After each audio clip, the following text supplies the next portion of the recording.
Hi everyone, my name's Eddie Frigno and I'm here to explain my experience in the course known as GRI 201 or Contemporary Diversity or General Race and Identity, whatever you want to call it. And essentially what it taught me. So, I can tell you from the get-go that this isn't your ordinary class. You're not going to walk in this class and you're not going to be asked to write anything. You're going to be asked to learn. You're going to be asked to pay attention. And through doing that, you do it through listening to your fellow peers and their life experiences and what has shaped modern society. And we started this off by all standing up and giving our identities, our race, our sexual orientation, and our gender. And I stood up, I said I was a straight white male. I'm the only white male in there. I'm the only straight white male in there too as well, but it was a very different experience from all of my other classes at this university because I got to hear what people from a different social group and I want to say beginnings came from. Because a lot of the people that you'll talk around this campus on will tell you about how their parents bought them into college.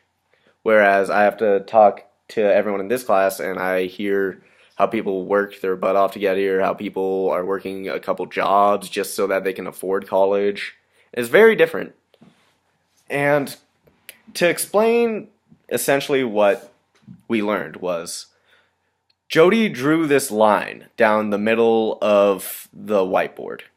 And I didn't know what it was. A couple people knew what it was, but I was pretty clueless as to what it was. And he drew two circles. One that said NW and one that said W. And so essentially, the space titled W is white space.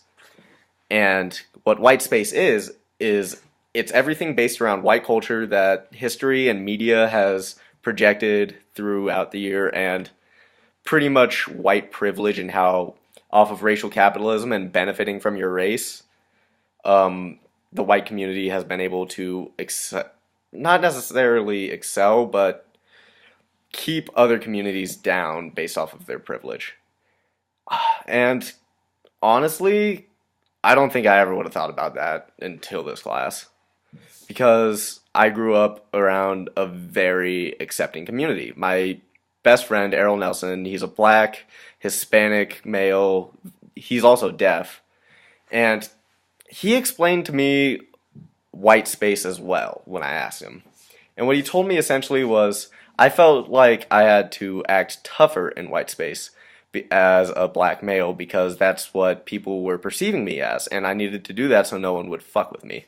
And I believed him because he's my best friend. And honestly, I don't doubt it because he was swearing, he was cussing kids out, he was hitting some kids sometimes. But that was just because he was uncomfortable. Because everyone in our football team was forcing this stereotype on him. Another example is one of my friends, Sam Boyd. She's this little black girl. She's funny as hell. And every time that she had to give a public speech, she would always be talked to by a teacher, and I never really asked why until this paper. And I asked her why people were talking to her like that. And she told me it was because the original speech that she wrote was not really acceptable for every other media. Because I don't think the white community would be very open accepting her ideas and her beliefs as to what culture is right now because white space has just become such a prominent thing that's been hindering everyone. And I never really thought about that or worried about it until my brother had his baby, who her name is Violet, and she is half black. She's adorable, and I love her. She's and I kind of picked up on it when I was with her. You see, I was walking around a car dealership with her, right? And Lord be known, everyone thought I was her dad because my brother's kid, we kind of look alike. And everyone in the car dealership was giving me a bunch of jokes about like me sleeping with a black chick.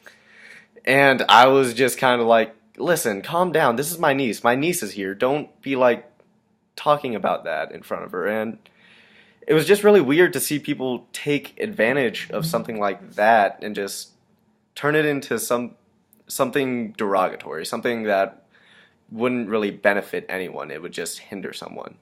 And I kind of touched up a little bit on that on my second identity check-in, where I figured out that my people, the Italian people, the Irish people, all came from poverty and had crap talking on them and everything.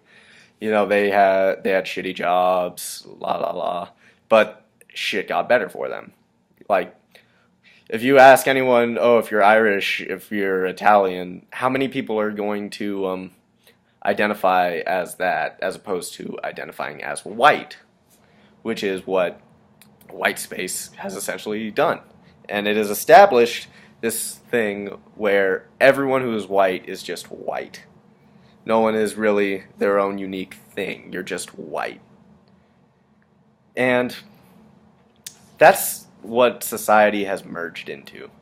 And throughout this class we've been talking about it. It's very prevalent. I mean, look at everything. I mean, Jody had someone step on his throat to prove that white pressure is the foot clamping down on everyone's neck and keeping everyone opposed. But it's very true. I mean, there's so much evidence.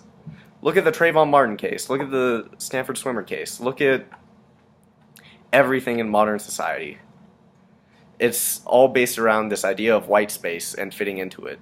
And so, to talk about what non-white space is the only place that people of diversity feel that they can speak safely about themselves because they won't be judged and they won't have to fit this frame of the white stereotype that everyone else has to.